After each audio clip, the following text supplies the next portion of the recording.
sens du terme. Regardez, ça se voit même du ciel. À Berlin, il y a 4 fois plus d'espaces verts qu'à Paris. Et ça a des conséquences plutôt inattendues, puisque ces dernières années, les automobilistes berlinois ont dû apprendre à s'arrêter au feu rouge pour laisser passer cet animal-là, le sanglier. Les sangliers prolifèrent par milliers dans la ville. La chute du mur et cet étonnant a amplifié le phénomène. Alors est-ce une bonne ou une mauvaise nouvelle? Vous allez voir, les Berlinois sont plutôt divisés sur le sujet. Laurent Hirsch. C'est une petite rue tranquille dans un quartier résidentiel de Berlin. Werner Jung habite ici depuis près de 50 ans.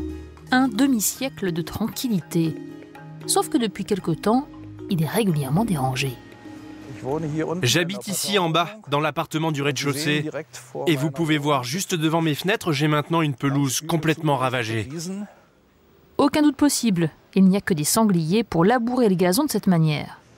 Cette fois-ci, ils n'ont dégradé qu'une petite surface. Le problème, c'est qu'ils reviennent, nuit après nuit. Je vais vous montrer encore quelque chose. On a mis ça en place pour tenir les sangliers à distance. Par exemple, on a réuni toutes les poubelles en un seul endroit. Et on leur a rendu l'accès aussi difficile que possible. Et donc les sangliers ne peuvent pas avoir accès aux poubelles, ni à leur contenu. Barricader ces poubelles pour éviter que les sangliers ne les saccagent, ici, en plein Berlin. L'initiative a de quoi surprendre. Et pourtant, elle n'a rien d'exceptionnel. On estime que la capitale allemande abrite près de 8000 cochons sauvages. Un bataillon. Pas besoin de se promener dans les parcs pour les apercevoir. Ils s'aventurent sur le bitume, en pleine rue, sur les parkings, au bord des routes.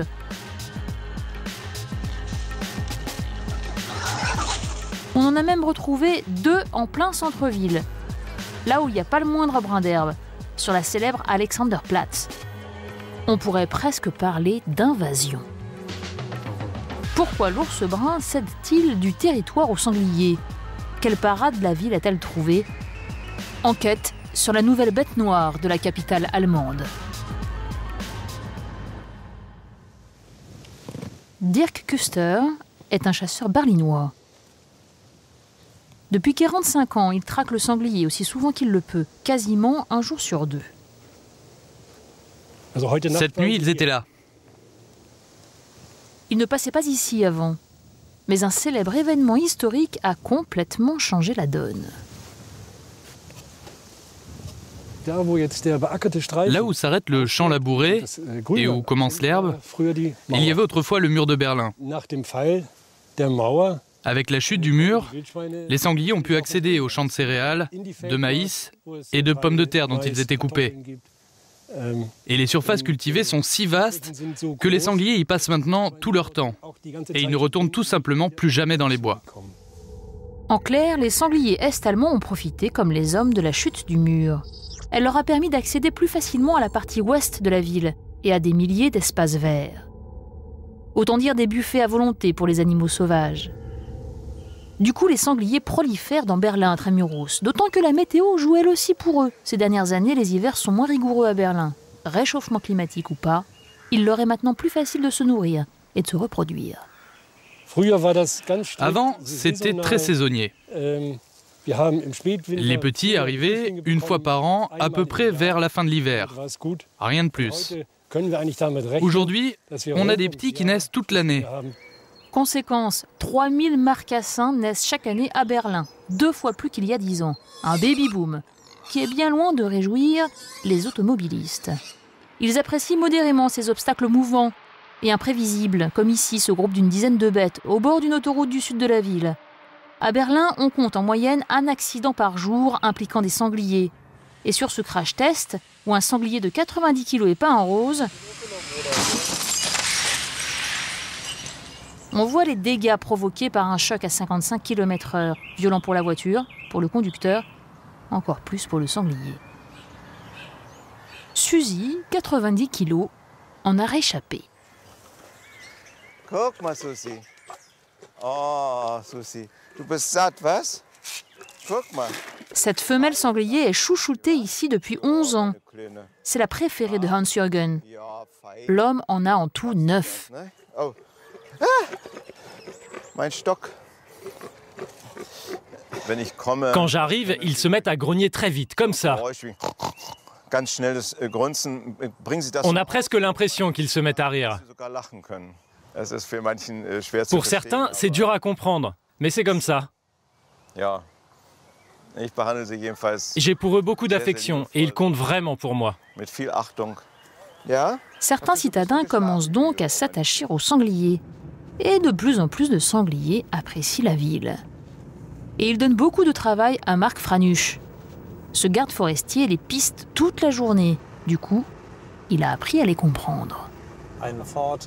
L'avantage, c'est bien évidemment l'absence de danger auquel ils doivent faire face quand ils vivent dans les forêts. Dans les villes, ils ne sont pas chassés. À ce niveau-là, ils n'ont aucun souci à se faire. Parfois même le nombre... Ah tiens, il y a des sangliers qui sont passés sur ce terrain de jeu. Encore du travail en perspective pour les jardiniers de la ville.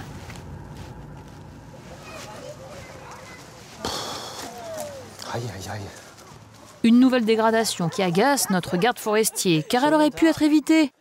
Ce sont peut-être ces mères de famille qui en sont involontairement responsables. Car un simple geste y suffit. Si vous jetez une pomme, la pomme attire les insectes attirent les sangliers. Un exemple très concret de ce qu'aiment manger ces animaux, qui sont omnivores, ce sont notamment ces tout petits rampants, comme les vers de terre. Et ça, vraiment, les sangliers adorent. Donc c'est un point sur lequel on n'insistera jamais assez. Je savais pas du tout, c'est pas quelque chose de connu. Ça, c'est la faute d'inattention. Mais il y a aussi ceux qui le font volontairement. Et qui nourrissent directement les sangliers, avec du pain notamment, comme le montre cette vidéo postée sur Internet. Et c'est totalement interdit. C'est même passible de 5 000 € d'amende. Il faut éviter que les sangliers s'habituent à la présence humaine. Et ceux qui désobéissent doivent le savoir, car toutes ces vidéos sont anonymes.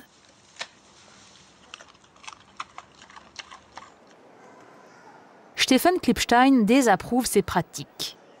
Mais c'est quand même un défenseur des sangliers. Ce qu'il veut éviter, c'est ça. Des cadavres d'animaux abattus par les chasseurs. Pour défendre la cause, il est descendu dans la rue avec des centaines d'autres Berlinois. Et il est même allé encore plus loin.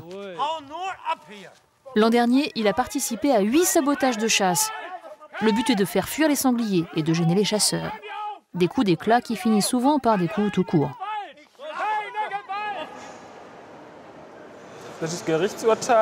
Voici le jugement dans lequel j'ai été condamné à payer 2 fois 300 € pour sabotage de chasse. 600 € d'amende pour cet activiste, c'est un peu dur à avaler. D'autant qu'il a une toute autre manière de voir les choses. Je protège les animaux contre les balles des chasseurs. À mes yeux, j'ai raison de le faire. Et je ne vois aucune raison valable pour qu'on poursuive devant les tribunaux des gens comme moi qui sauvent les animaux. Alors que faire de ces encombrants sangliers qui causent des accidents de voiture et ravagent les pelouses? De la chasse au laisser-faire, le sujet n'a pas fini de diviser les Berlinois.